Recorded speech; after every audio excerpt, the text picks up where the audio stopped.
Thanks for joining me for another Blunt Business here on CannabisRadio.com. Our next guest is the founder and CEO of a California-based lifestyle brand, forging the principle of radicalizing the common narrative surrounding cannabis culture. And with a lot of work when it comes to luxury brand communications and also working with influencers and talent in order to create and really brand build and create real business to really promote and put out a real visual towards products. I'm here with the CEO and founder of Loon, L-E-U-N-E, Nidhi Handa. Nidhi, thanks for coming on. Thanks so much. I really appreciate being here.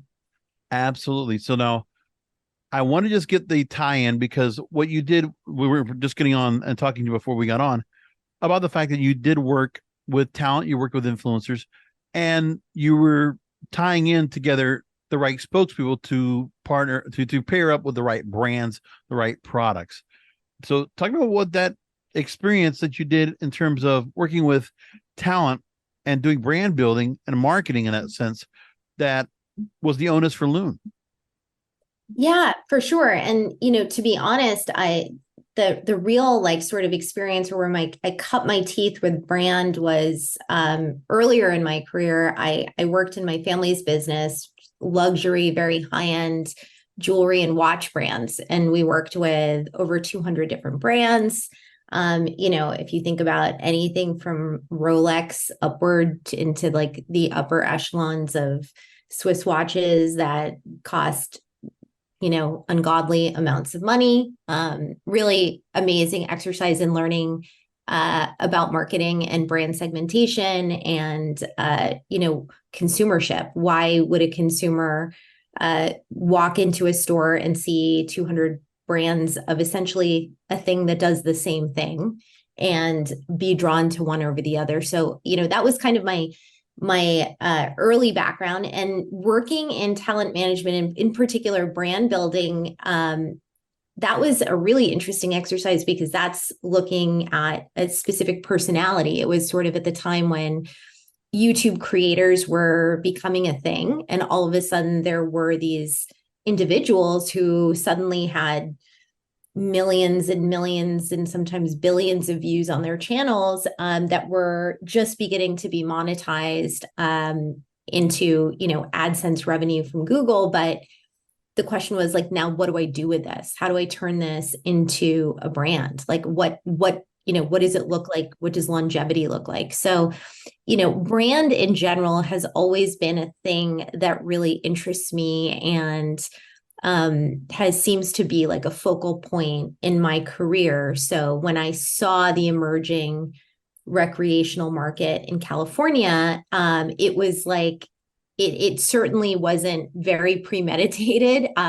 Me as a consumer walking into a dispensary and seeing a very narrow assortment of brands is what got me my wheels turning and thinking about, wow, this is an interesting, complex space to build a brand.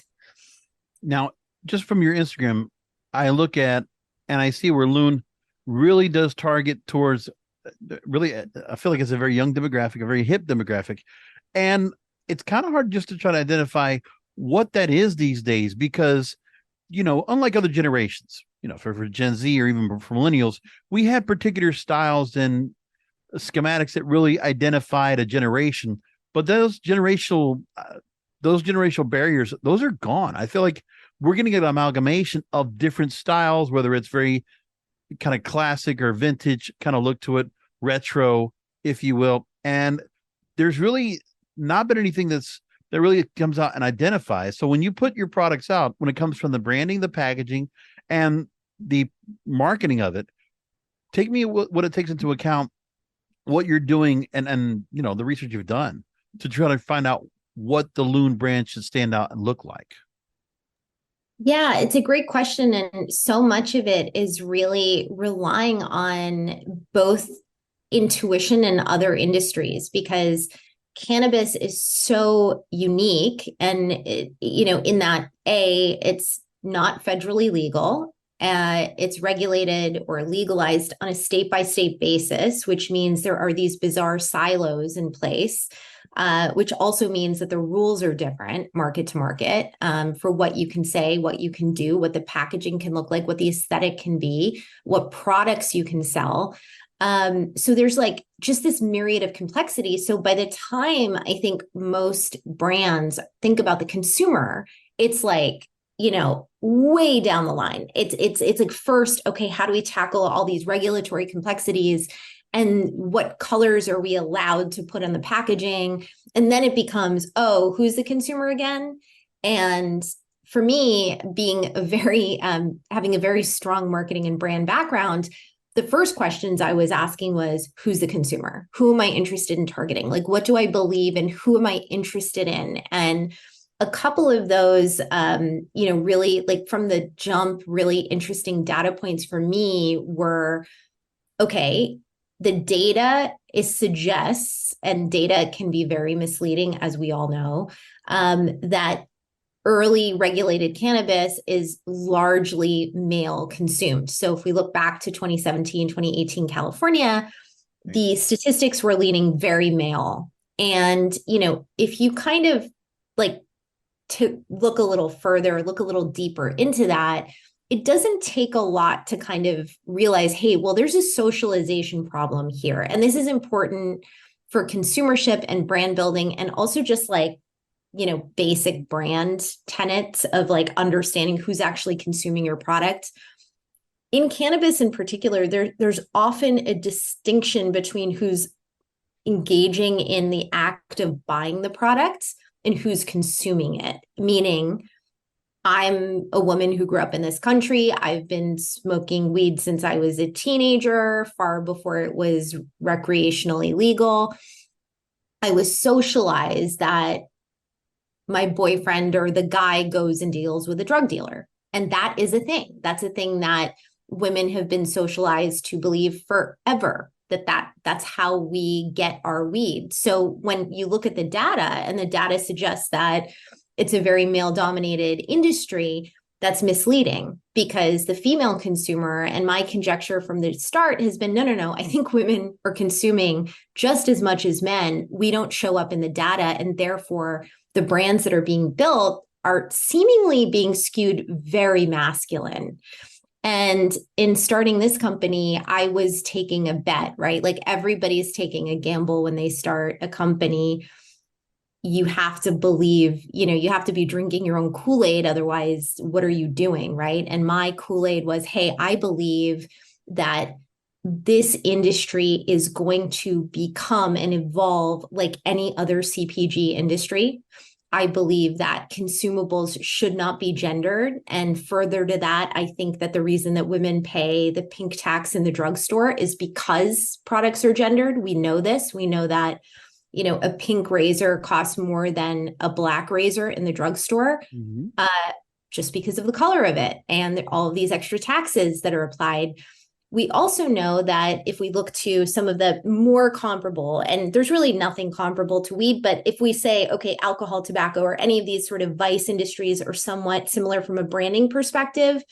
I don't know about you, but like, when I go to a bar, I don't order a kettle soda and say, oh, but my boyfriend will have a Tito soda, right? Like, there's no gender in spirits. It's a very niche thing. There's always the exception, but the rule is generally there's no need to talk about gender in a consumable. And I believe that to be true in weed. And so for Loon, I was really eager to build a brand that would engage with a 50-50 audience, understanding that particularly when I entered weed, all of the brands were just like the same black packaging with gold writing. It was like a lot of the marketing was like just girls in booty shorts and bikinis, super misogynistic sort of tropes.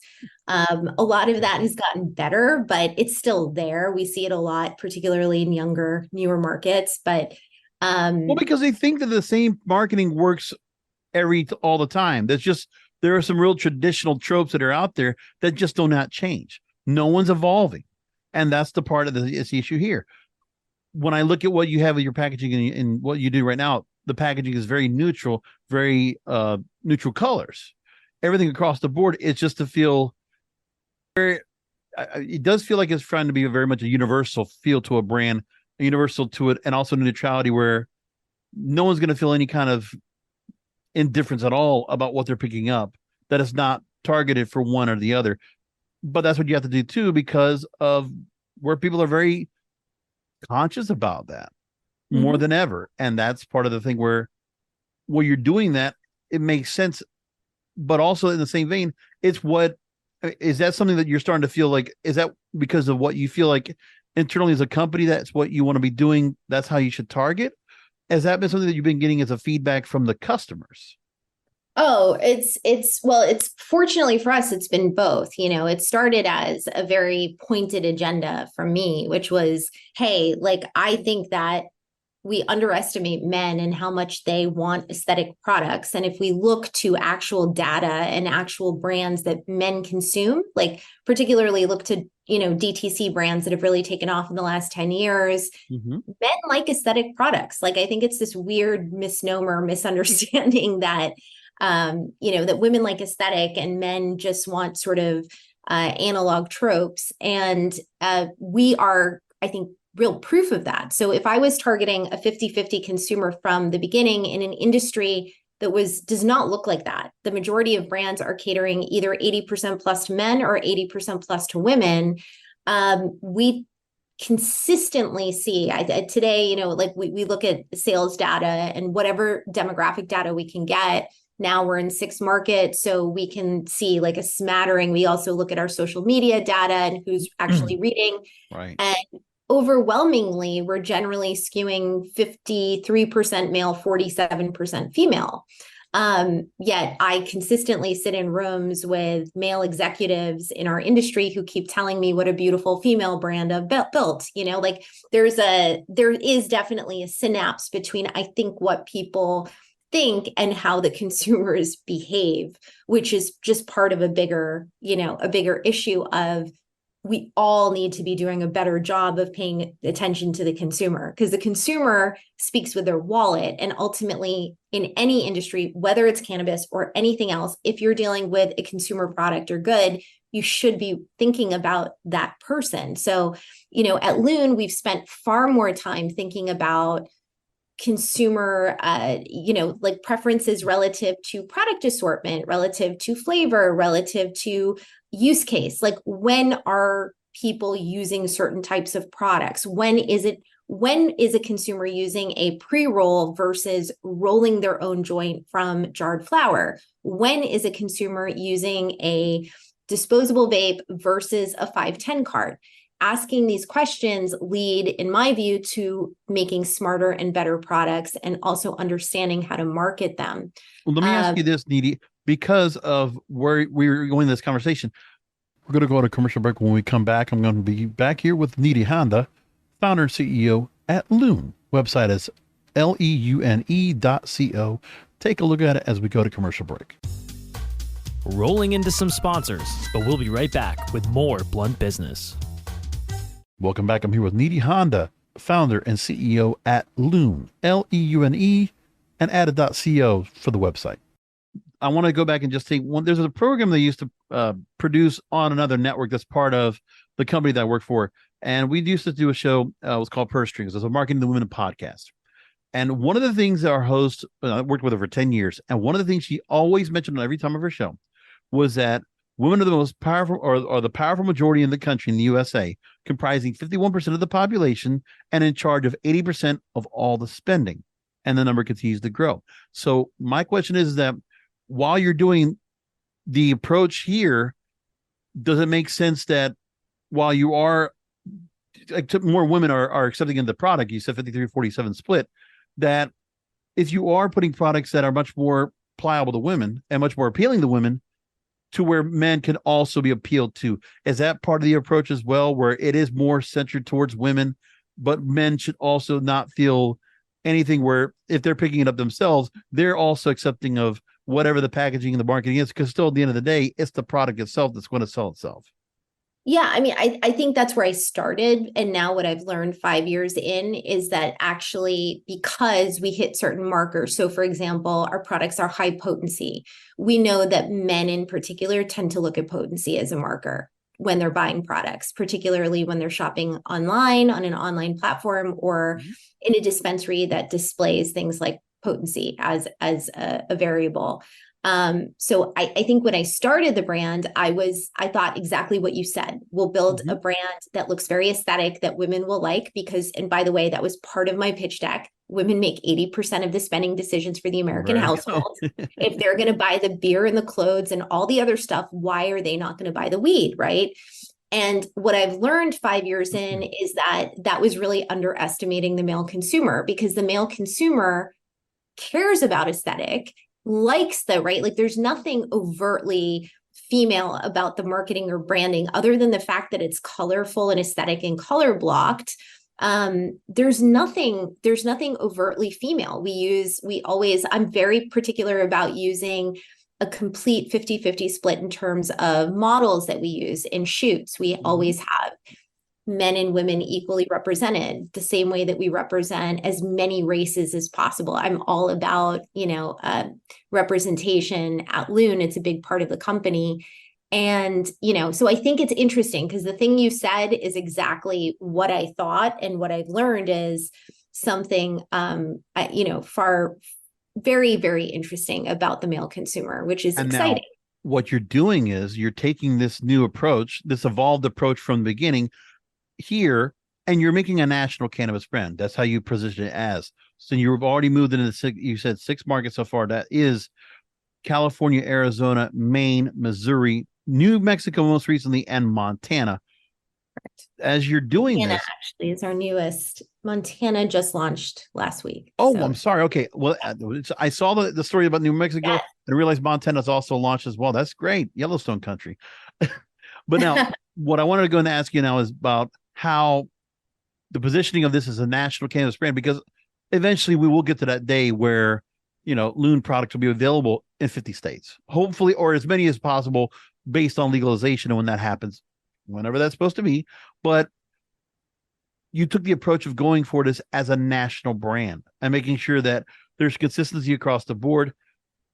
Meanwhile, most companies that try to go and do the brand where they have it, when it comes to your flowers, there's various flowers that you have, and they're variable in various states. So when you're looking at your products now, and you're looking at if it's cartridges, vaporizers, pre-rolls, and flower, especially with a flower, and making the profiles that you have, the Loon verse, as you call it, with Pina Dream, Calibre, Cloudberry, Naked, there's a Gold Soul Berry. Those are pretty common. Those are the profiles that are definitely consistent across the states.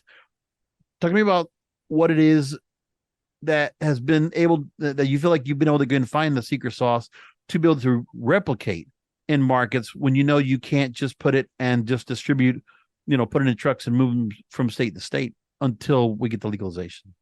Yeah, I think a market difference between Loon and some of the other brands is that I never didn't see it scaling. So I was thinking from the beginning about what are the complexities that are going to come with scaling and how can I build architecture into the brand that speaks to, like, how do I tell the story of Loon in different markets, even if I can't have exactly the same packaging, the same product assortment, like there's different warnings. Sometimes the products have to look different. How do I tell that story? And so what I really focused on was building the ethos of the brand and the consistency through these archetypes. So, the ones that you mentioned, and thanks for that's like very nice. It's very nice to hear other people say that the name of the archetypes, but, everything inside the Looniverse or like inside our brand, including the name Loon. Loon is something I made up. I won the federal trademark for that word. It does not mean anything.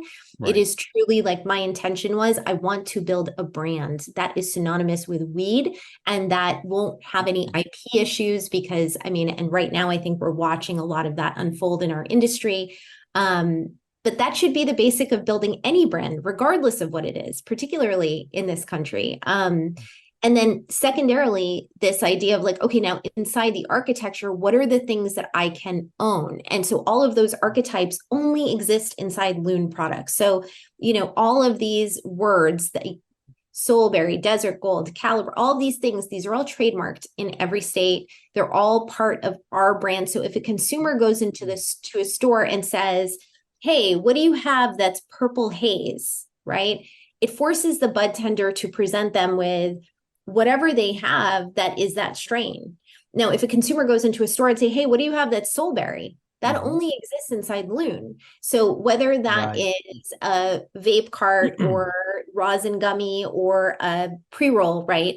What it does is, because I think that so much of what our industry needs to be thinking about right now, but unfortunately, we don't seem to spend enough time on, is thinking about how are we helping the consumer to learn how to buy and consume these products? Like, how are they going to, like, what is the infrastructure, right? Like, we understand, we look to alcohol, I think, so commonly because it's a very somewhat newly legalized industry, right? So with alcohol, we had to be taught, hey, there's an alcohol that you drink with brunch. There's a different one that you drink after a hard day of work. And there's a different one that you drink in a paper bag outside of a convenience store. We had to be socialized and taught these different social tropes.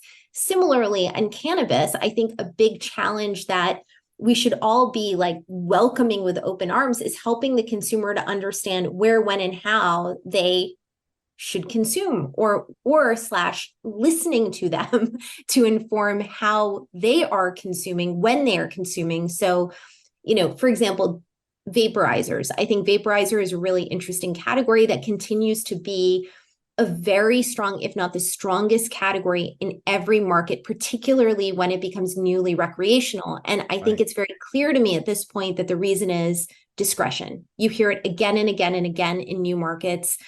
I heard it in California. I heard it in Arizona. I heard it in Maine, Missouri, all of them. The same thing. The consumer saying, I just want something that's discreet. I don't want to stink up the whole house. I want to be able to take a hit before dinner. I want to be able to walk outside and right, and not just. And so this idea of, hey, this is a product that helps me consume cannabis, but get through the stigma because we're not quite there socially yet, and this is such a weird thing, right? Every state, it's like Groundhog Day, like they're all going through it.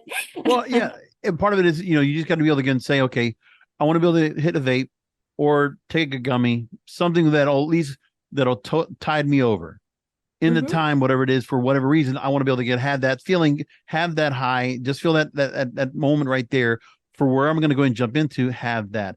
The other thing I want to make a point of is that when you talk about having the proprietary names and trademarking them in different states, it's like what I see with Coke and Pepsi. Okay, if you want to have a soda, they have the name for that. If it's a lemon lime, if it's a an orange juice or whatever it is, there's a particular brand name behind it, and people are going to call by the brand name, and it's only going to be Loon that's going to have that product. So, I mean, all that makes sense to me. That is what you're doing as a national brand. That's the focus of that. I love the approach. I think the approach is wonderful. And, I'm here with Nidhi Handa, back with more questions with her after a short break. Rolling into some sponsors, but we'll be right back with more Blunt Business. We're back with final questions with Nidhi Handa here on Blunt Business. Again, the website, leune.co. Take a look at it as we continue. It also comes from the fact that because of, I think also because of the background, the fact that, being woman of color, bringing this company to light, bringing people also of color into the space when it comes either as spokespeople or people that are visuals, or just creating this cultural, landscape that is very colorful, wide reaching, that this all encompasses trying to bring as much of a wider audience as possible, and also not leaving anybody left out. Absolutely. And also understanding that we have to meet the consumer where they are. Like, we're still in infancy in legalized cannabis, generally speaking, everywhere in the world. So understanding that, I feel like the idea of 2 ears, 1 mouth really applies here, like spending as much time listening and taking feedback, paying attention, because it's very tempting in our industry to focus on supply and demand, which has been the predominant factor in how weed sells in this country, right? Like, new markets are constrained. There's never enough weed for the demand. And therefore, it doesn't really matter what the form factor is.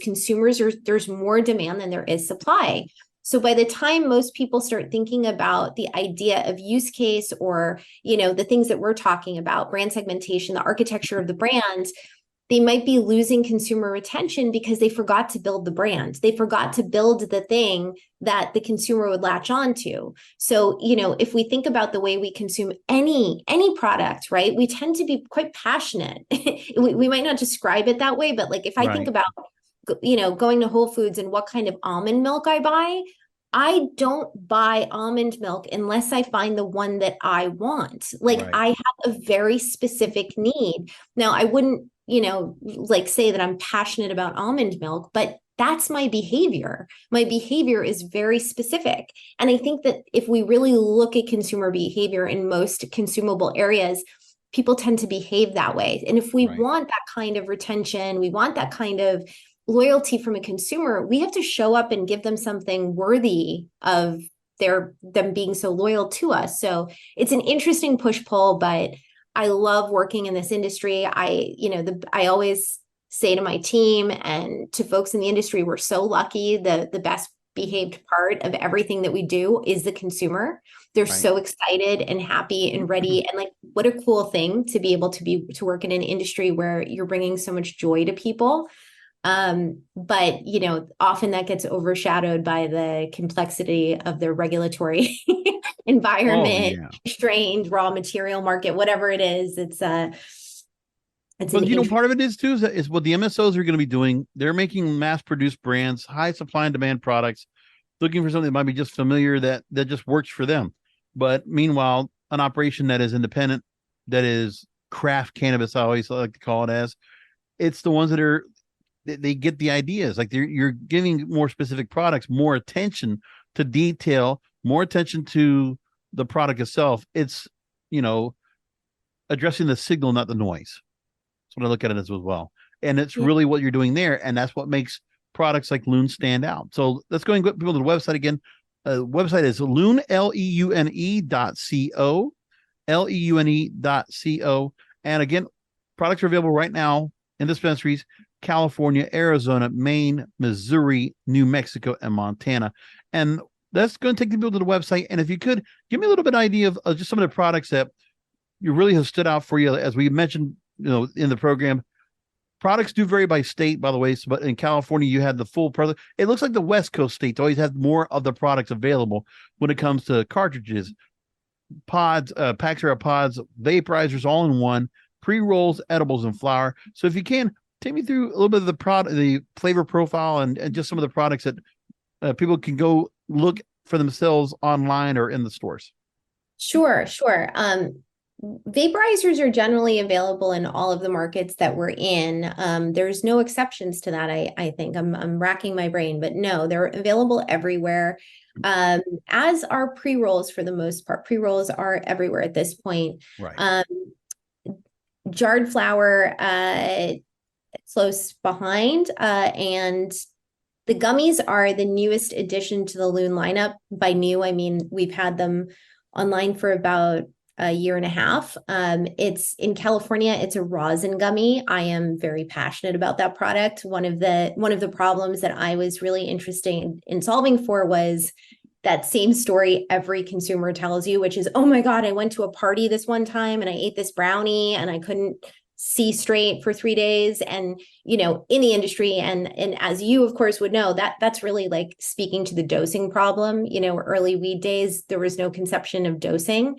And what's exciting now is that we can talk not just about dosing, but like micro dosing, so our gummies are dosed in 2.5, 5, and 10 milligrams. So you can really, what that enables you to do is really figure out what your sweet spot is. And from a use case perspective, it's been really interesting to listen to the consumers talking about using the 2.5 milligram gummies before they clean the house or exercise or whatever, like the sort of efficiency of the focus that comes with it. We also pair nutraceuticals with our gummies. So we put daily dose of vitamin C in all the gummies. And some of them have Soulberry, for example, has B complex in it, which gives you a lot of energy. So in addition to the rosin, you're getting this sort of upper experience from the B complex, which makes for a great night out gummy. Cloudberry, on the other hand, we put spirulina in, which is an anti-inflammatory and is great for nighttime. It's a really interesting. And then, we have a gummy called Pina Dream. Pina Dream has in that product, there's CBG, CBD, and THC in it. So it creates an incredibly ethereal effect. And that is, a completely different experience. So it's interesting, if you hold constant the milligrams of THC, the experience that you can have just based on these different inputs is pretty wild. I'm a daily consumer of our gummies, so I can personally speak to the nuance of the gummy experience. But I think that, honestly, the pre-rolls in my joint, I am a ritualistic consumer. For me, the 6 o'clock walk around the neighborhood with a joint feels like a ritual that I never want to let go of. And we have come to be very well known for our joints, both the terpene infused joints as well as Caliber, which has hash in them, which is a little bit more of a multi-layered high, if you will. The first time I consumed weed was in Europe, and it was with hash. So it was really important to me to have a hash SKU. So I love that product. Realize hash isn't for everybody, but I like it a lot. Fantastic. So again, I've been joined here with Nidhi Handa, founder and CEO at Loon. A website again is leune.co. Thank you for taking time out. I really loved what the strategy and the marketing direction you have for the products. It's very interesting and a very great way that you've learned to go and evolve through all this to create this national brand that people are going to get more chances to go ahead and get their hands on, and I hope they do. Thank you again for being on. Thank you so much for having me. Thanks for listening, and we'll talk to you next time.